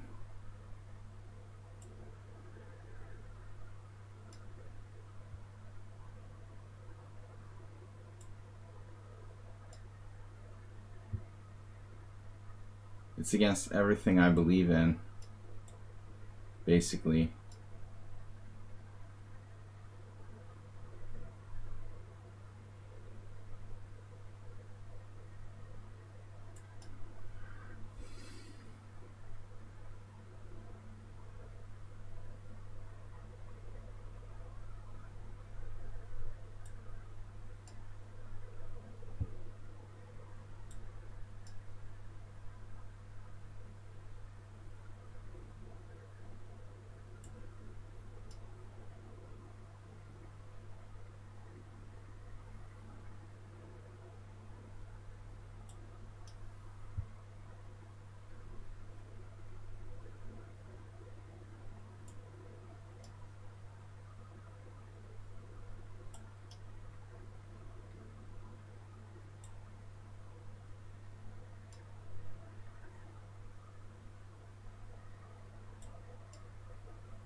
Alright, what do we got? Hanischberger. And a player I haven't seen in a long time, Dinekis. Maybe Praying Mantis is a subscriber. I'll definitely play Hanischberger next. Praying Mantis was a subscriber last time I checked. I don't know if he's here. We're gonna count to 30. There it is. Alright, Carol Khan again. Let's go. Hanischberger next.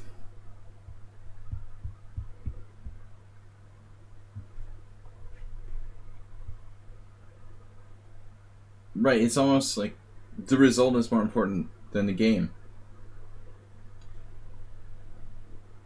It's not how you play the game, it's whether you win or lose. That's what I feel exactly about Bullet.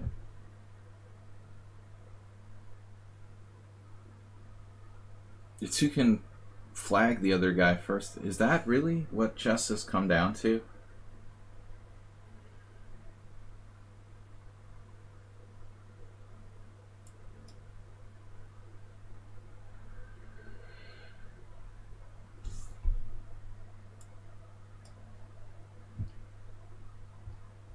Okay, Praying Mantis is really 2000. He just makes blunders. If I lose to him, he's not a 1500. But maybe I'll exchange here. Did he make a mistake? Generally speaking, he plays the opening extremely well. This is kind of unusual.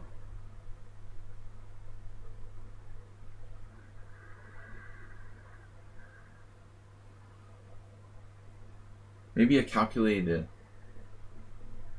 variation.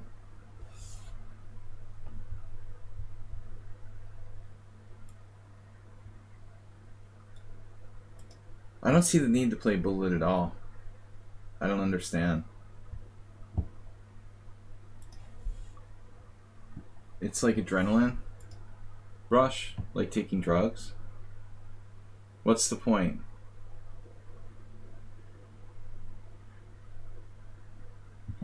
Okay, we've got 30 minutes left. I gotta leave at 1:15, so that's enough time for at least 2 more games.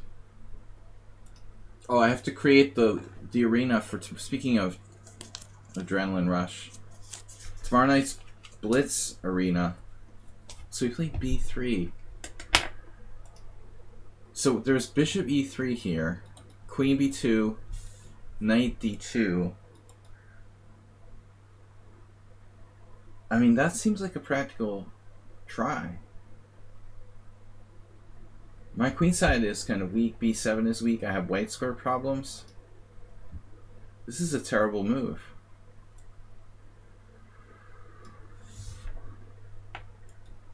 We fared in the tournament. Oh, Great Lazarus. So, well, it was close. All the teams have between like 406 and 430 points. So it was very close. But we finished third out of 3. Unfortunate. Alright, Hanisberger. Bishop E3, Queen B2, Knight D2, Knight D4, Queen A4, check, B5. What about Knight D4? Queen A4, check. Maybe Queen A4 check is not the problem. But maybe something else like Rook B1.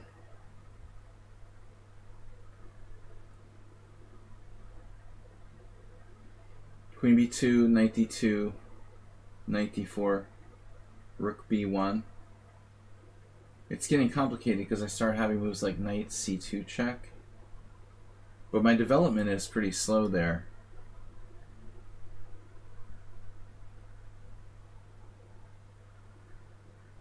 Rook B1. No more King's Indian allowed today.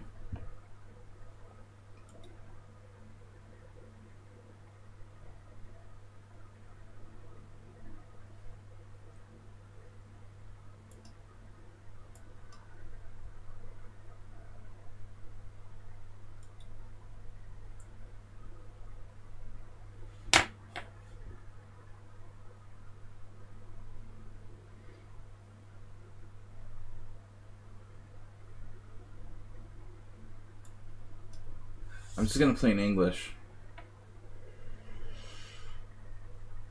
King's Indian's tough.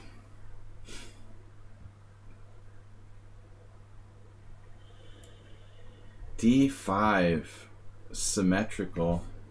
What? How can you play that? It's not fair, I tell you. So this is like some sort of Grunfeld Twilight Zone. What? Hanisberger. Queen takes D5. Chef Master. What? Who plays like this? There was somebody else who did some crazy stuff like this against me. That's not principled. Unprincipled loss of tempo. But at least I was thinking Queen H5. So now what? D5?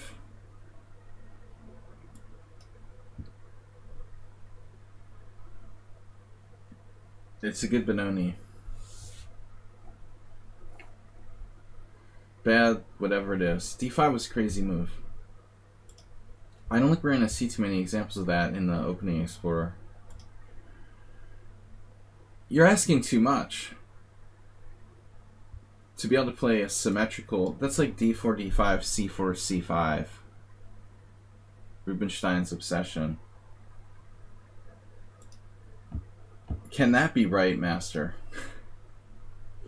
Can really Black play stuff like that? Symmetrical pawn cubes? There's no problem.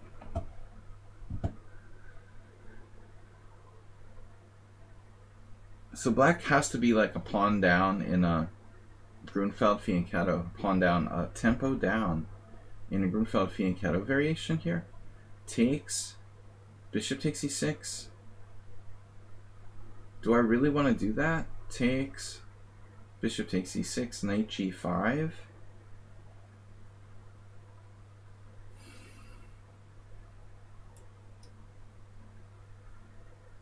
This is a simple way to play.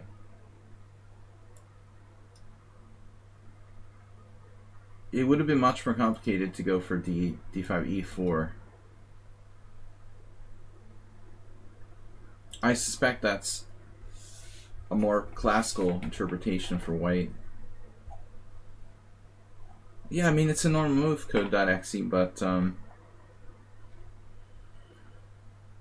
we're getting back into practical considerations of blitz chess. I just find really locked positions hard to play in this time control.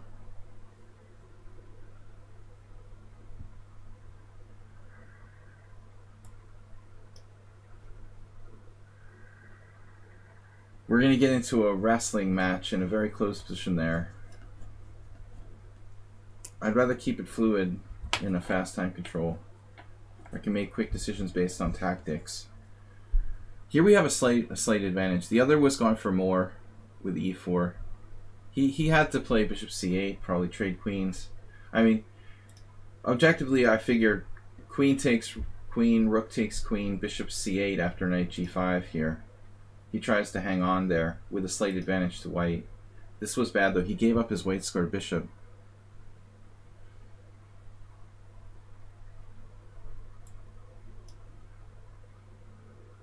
This is winning, but if he played correctly, be patient now. What I'm saying is if he had played it correctly with queen takes queen, you know, he probably would only be very slightly worse. This is strategically winning for white, of course.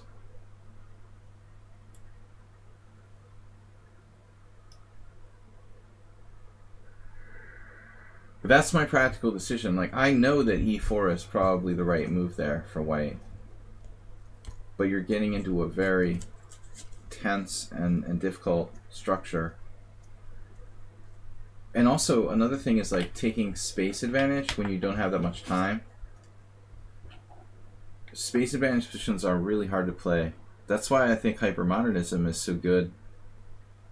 Things like the Aliakin's defense with black is great against people under 2,000. But if you start playing against masters, it becomes like difficult. Beginners have a hard time against hypermodernism. Not so much with experienced players. Alright guys, we definitely have time for another game after this one. So, Boom, Lazarus, they'd be the next candidates. Unless Lazarus is secretly a subscriber. Actually, Lazarus was in the chat. Dinekis is here. Long time no see.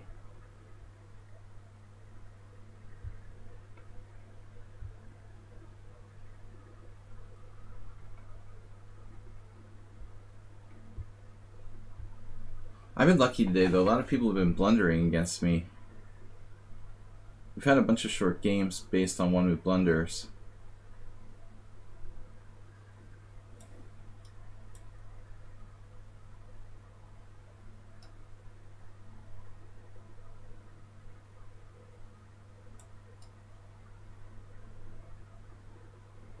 Tonight, I'm going to set up the tournament for tomorrow, which is our weekly tournament for my team.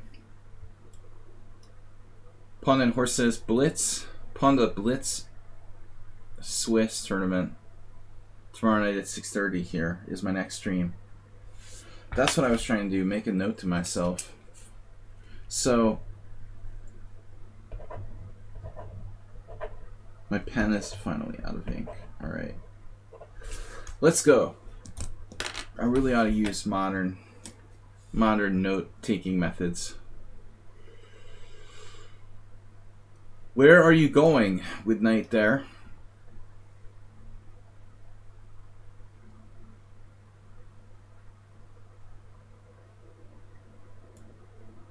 Yeah, one of the things I've learned from streaming talking about my games, I've learned about myself. Practical considerations. One of the things I've learned the most, I talked about a lot lately, was the fact that I like open positions better than closed positions. I never would have realized that, you know, so much consciously if I hadn't talked through my games on my streams so much in the last 5 years. One bit of a bit. You're up next. So we have time for 1 or 2 games. I've really got to strictly go in 15 minutes. Yeah, you play the Caro. Okay. Well, I mean, d4 doesn't have to lead to a closed game. But yeah, it does. It does lead to more closed than e4 in general. It's hard to teach an old dog new tricks. I was, you know, never really an e4 player much. Deeply.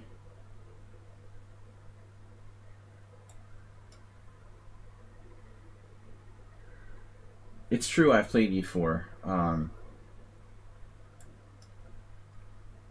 since about 1992. So a little while, but not as much as other stuff. In my heart of hearts, I think d4 is my best move with white. It's the move I've played the most, probably. Although, in late years, maybe I've surpassed it. You know, maybe I've actually played more games with knight f3. It's possible. Caro-Kann is just something I play occasionally. Mostly Sicilian.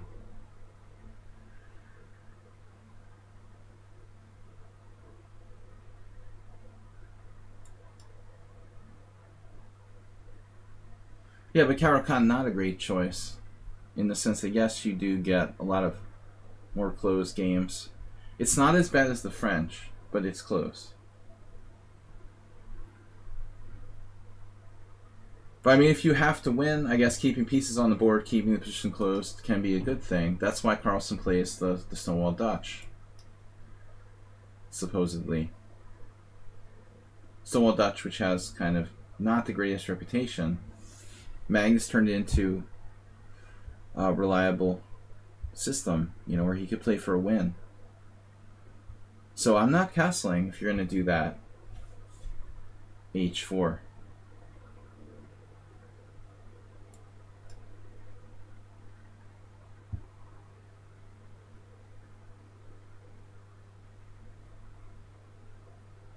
This is sort of coffee house, pseudo London system stuff.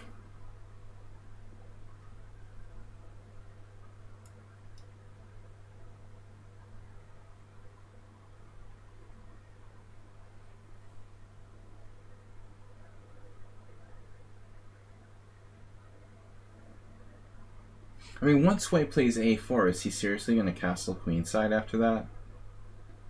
I don't think so. Now it's basically a crazy Benoni if he plays d5, where he's played a4 and h4. It's not clear where white puts his king, in other words. If he castles kingside, I can castle kingside, but he's played h4. I mean, he's going to have a pretty weird position to be castling kingside. There is some hippo-ness about it, right? Yeah. But I like the double fianchetto against the London. That's my other default setup. Normally I don't get that here with knight on bd7. Guys, we have time for one more game after this. Who will the lucky winner be? Great Lazarus. Thanks for visiting again, Dinekis. Sorry if you can't get to play. We've had a lot of challenges. But I do have to leave a little bit earlier on Mondays. Normally I would stay till about 1:30 on weekday mornings. You should come by for a simul on Sunday. The Petrov Classical Positional opening. Well, I mean, Petrov feels a little bit dry. It's like eating dry chicken. Not very exciting, but it will keep you alive. Right?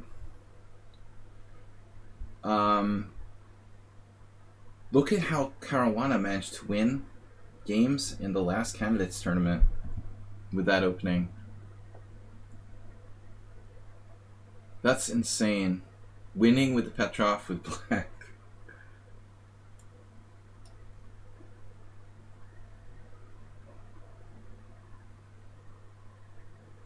But you know how you win with the Petrov with black? Like, you lure your opponents into going crazy. I mean, but Caruana actually, you know, would sort of help to create chaos in some cases there. So nobody wants to castle. Yeah, I mean, like, I joke about this, and I've said it a million times if you watched my stream before. An example is, like, Hikaru Nakamura playing against Leiko a couple of years ago. With black, he played the Caro-Kann against Leiko. You might as well just offer a draw on move 1 if you're going to play the Caro-Kann against Leiko, right? If you play the Caro-Kann against Shirov, it's a different story. It's just a bad choice, you know? If you want to win with black in the Caro-Kann or the Queen's Gambit declined, you can't play it against a rock, you know? You've got to play it against a player who's going to go after you. So yeah, these people have to hang themselves. You can't play the Caro-Kann for a win against just everybody. That's not humanly possible. But it's good against certain players who are likely to go crazy.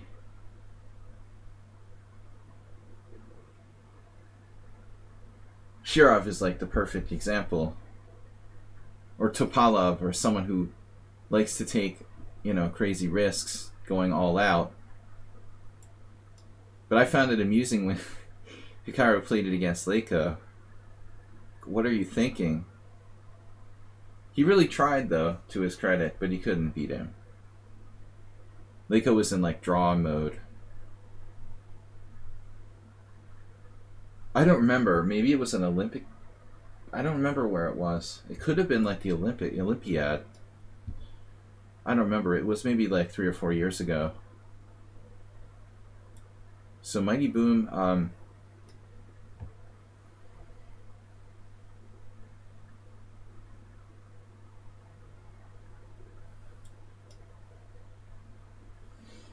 pretty psycho-aggressive. It does make you wonder, though. Why not just play e4 if you want to be aggressive?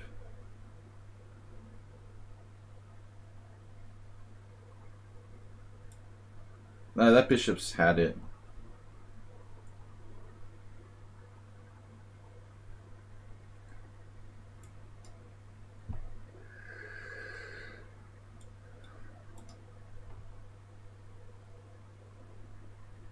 I talk a lot of trash about the London.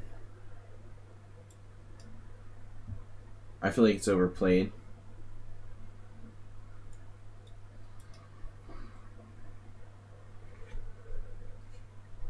But he's now overextended with his king in the center, it feels like.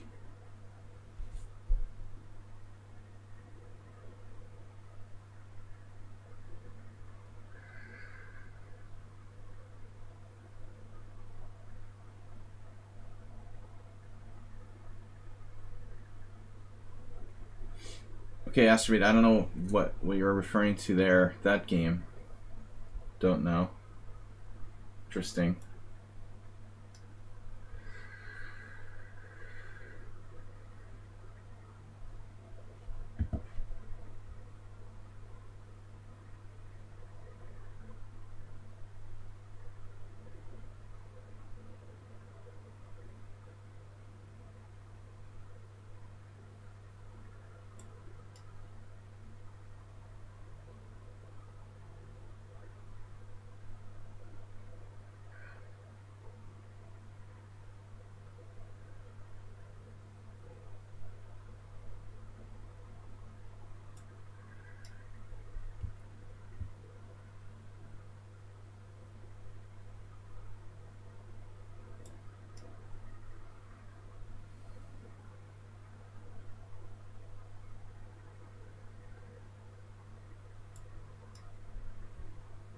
I think I blundered.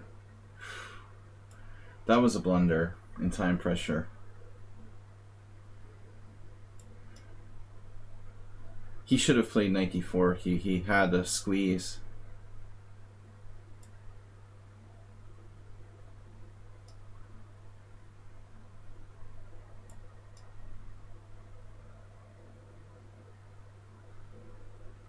I gave him a huge opportunity there.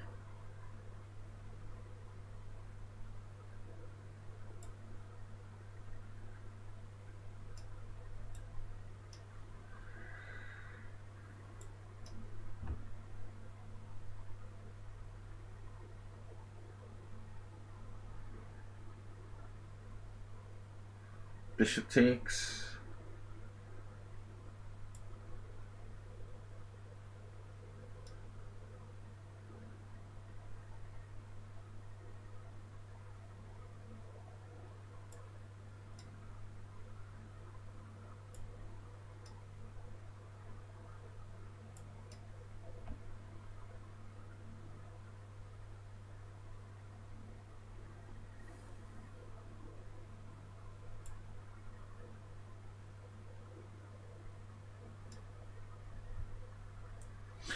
This might be my last game for today.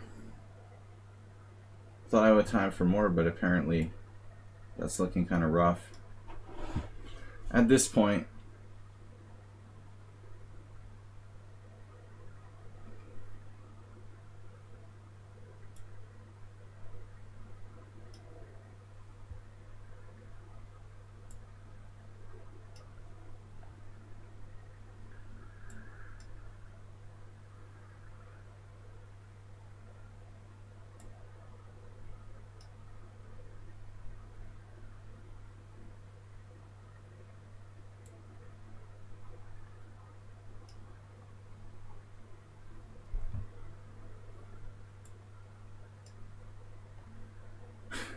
he has a way to stop the pawn.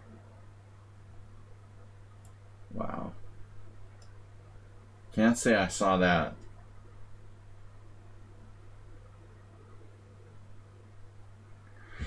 Alright guys, I gotta go. I thought I'd have time for more, but I can't play another game. So, gotta run. We're gonna be back on Tuesday night with, that was a long one. We're gonna be back on Tuesday night with Blitz Arena, Pawn to Blitz Arena. Starting around 6:30 CET on Tuesday night. Thanks everybody for joining me. Thank you for subscribing to the stream. And let's see. Do a raid here. Looks like Fedamaster is streaming. He's the only one I recognize. Alright, thanks guys for joining. I'm gonna raid the Fedamaster. Hopefully he's not playing bullet chess. Alright, International Women's Day chess stream. I'll see you guys later. Tuesday night, 6:30 CET. Thanks everybody. Bye-bye. What? /rad. My eye doesn't work. I tried to do /rad. See you guys tomorrow.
gotta close this out. Stupid Discord.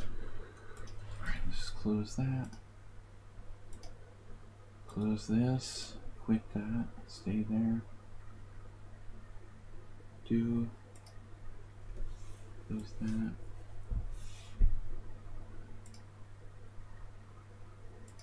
Alright, end the stream.